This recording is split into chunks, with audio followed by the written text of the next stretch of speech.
Hey, what's up, everybody? It's Ned Bellavance, Ned1313 on Twitter, and welcome to the Daily Check-In.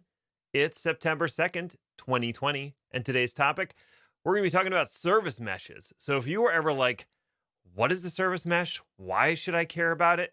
This might be the episode for you because I am going to break down what a service mesh is a little bit and what the current landscape looks like. What are some of the features and what's kind of the future of service mesh? And I'm going to do it in 10 minutes, or at least that's the goal, right? That we try to keep these episodes, right around the 10-minute mark. I know some of them run a little bit long.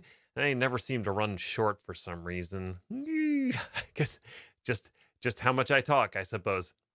So that is going to be the topic today. In terms of housekeeping stuff, so the only thing I have is that my Zaps in Zapier, however you say it, were broken for some posts because when I was sending it off to Buffer, I was including the description for my videos. And if the description was too long, Buffer, rather than doing the smart thing and just trimming the description, would say, oh, you're over the character length for Twitter, and it wouldn't post. So if you start seeing more posts from me on Twitter about the daily check-in, that's the reason why. It's because now the zaps that were broken are going to start working. So, you can filter it out if you don't want to see those because they all have the hashtag daily check-in. So just a little bit of advice for you. Before we get into it, let's check in.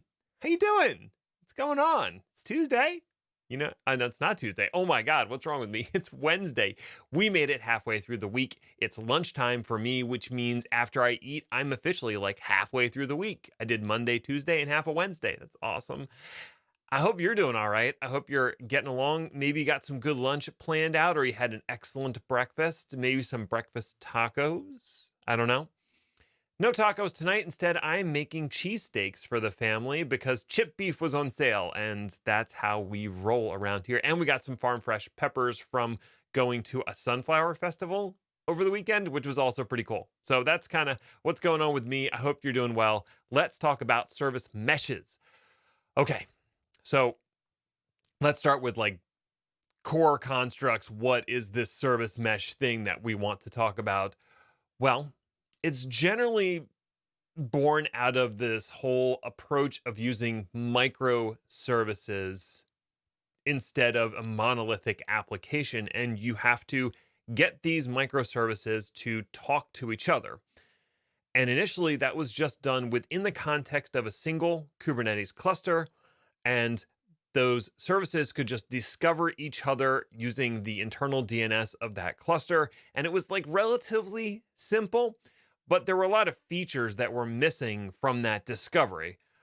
Things like being able to load balance, things like being able to apply access policies and traffic policies, because it was just wide open. Like if I had a service here and a service here, and I wanted those two services to talk, I didn't have to do anything because it was allow by default. Everything could talk to everything. And when you think about that, that might not be what you want in a Kubernetes cluster. So how do we start applying some restrictions? How do we get smarter about service discovery and linking those services together? And how do we extend that outside of a single Kubernetes cluster? Okay, so these are the problems that Service Mesh is trying to solve. How is Service Mesh generally deployed? Well, usually what you have is some sort of control plane that's configuring all the instances of your service mesh. And then the actual service mesh itself is handled through proxy containers that are spun up with as part of your pods. So basically, in Kubernetes, you have a pod, and the pod is made up of one or more containers. And within those containers, you're probably going to have your main application running in one of those containers.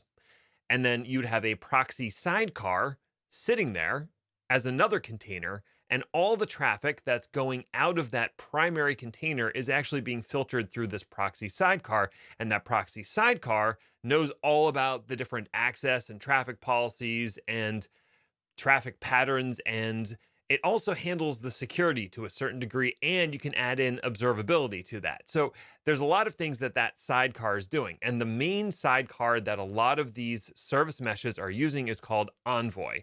So if you hear the term Envoy, it's talking about that proxy sidecar. Now, what configures Envoy depends on which service mesh you're using. Now, probably the most common one, the one you've heard of the most, is called Istio. It was created by Google. It's what they use in their GKE infrastructure.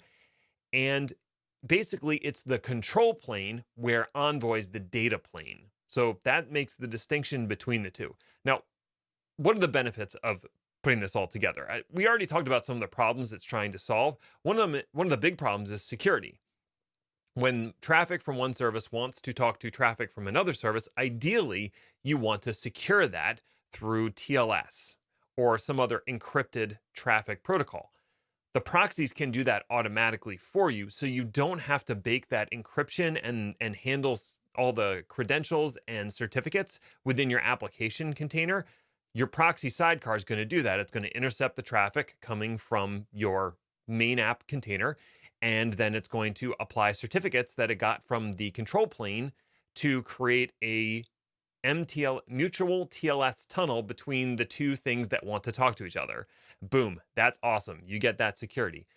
You can also have your proxy sidecar reporting out to something like Prometheus or any other monitoring solution so you can get a grasp of what's going on with your traffic overall. So again, that's helpful. Okay, so I've got some security, I've got some observability. I can also apply different traffic and access policies and say this service can talk to this service, but it can only do it on these ports and it can only do it with these methods and this HTTP path, because we're hanging out at level 4 and level 7 of the stack. So those are some of the benefits that the service mesh is trying to bring. Is it a load balancer? No, this is not a load balancer. It can do load balancy type things, but it's not a traditional load balancer per se. So probably best not to think of it as a load balancer. You can still insert a load balancer. Is it a gateway? Again, no. It's a proxy for your services. Now, often you'll also have a gateway pod of some kind that's handling ingress and possibly egress from your cluster. And so, for instance, Istio, if you ask it to, it'll stand up a gateway pod, and that will handle that ingress traffic. Okay, so we've got our ingress controller, which is totally separate from our service mesh, and that's a conversation for another day. But the two kind of, they work together a little bit. There's some peanut butter and chocolate going on there.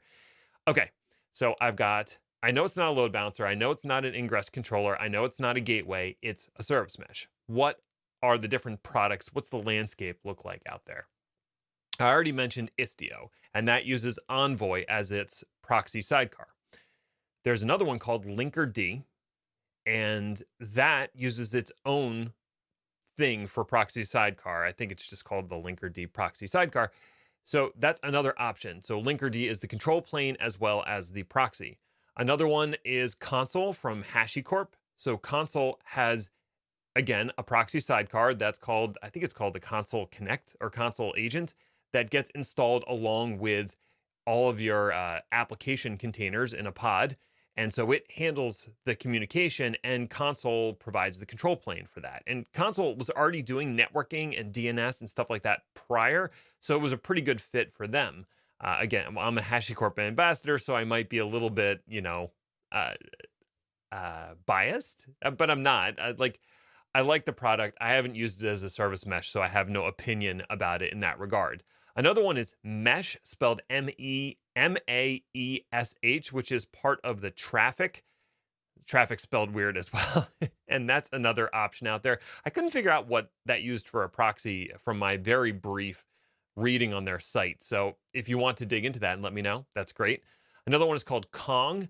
Kong started out as an API gateway. And just as a side note, service meshes are not API gateways. That's a separate thing as well. That's a whole other conversation we could have. But it started out that way, but they also have a service mesh portion of their product. Then we have a new entry from Microsoft that's called the Open Service Mesh, or OSM, not OMS, which was a totally different product from Microsoft. This is an open source project. They may have donated it to the CNCF. It's brand new though, and it's very alpha. So, don't put this into production at all, but it's there and it's an option, and it's a way for Microsoft to get away from using Istio in their AKS clusters, basically. So It is what it is. And then AWS has their app mesh service. Again, I don't know what the sidecar is for that. Open Service Mesh uses Envoy, but I don't know what the app mesh uses from AWS. Maybe it's Envoy too. That seems to be a very popular open source proxy. So I can kind of see why a lot of them are getting behind that. Okay, so that's a lot of background. Two more quick things to talk about when it comes to Service Mesh. One is that there's an attempt to standardize the interface that's used for Service Mesh, and it's called the Service Mesh interface. So this is a standard that's backed by a number of different players, and I think we're going to slowly see a lot of these service meshes comply with the standard, and then it's extensible as well. But then you have the same core functionality and same custom resource definitions and stuff like that across all these different service mesh platforms. It lends a little bit of consistency, which you would normally have in a lot of products from a standards body, something like the IEEE or the IETF. Well, this doesn't exist in that case. So it's the wild, wild west. Here's an attempt to apply some standards after the fact. Because that's happening, there's also a movement to try to create a control plane for control planes, because something like Istio only manages one service mesh. But what if you have multiple service meshes? You need something to manage those multiple service meshes, and that thing would be something like Service Mesh Hub from solo.io. Full disclosure, I do work for them, so I know about it. In fact, I've been writing about it for the last 3 weeks, so I'm pretty well versed on that product. Kong has also created a product called Kuma that they've donated to the CNCF, and that is for handling Envoy-based service meshes. So Service Mesh Hub right now supports OSM somewhat, and it supports Istio, with plans to support additional things like App Mesh in the near future. Kuma right now only supports Envoy-based service meshes, and as far as I can tell, that's mostly just Kong. But I'm sure that will be extensible at some point as well, especially since it's open source. So hopefully that gives you a good overview of what's going on with Service Mesh, why people are talking about it, why there's this explosion of different options. Now, selecting one and determining your needs around it is a whole other topic that I would probably want to do a full podcast about that. But hopefully this gives you a primer and helps like introduce you into that realm. I'm sure you have questions. I'd love to hear them. Drop them in the comments or reach out to me on Twitter. It's Ned1313, or just let me know how you're doing. In the meantime, I'd really appreciate it if you could subscribe and share. My listener numbers have been going up, which I really appreciate.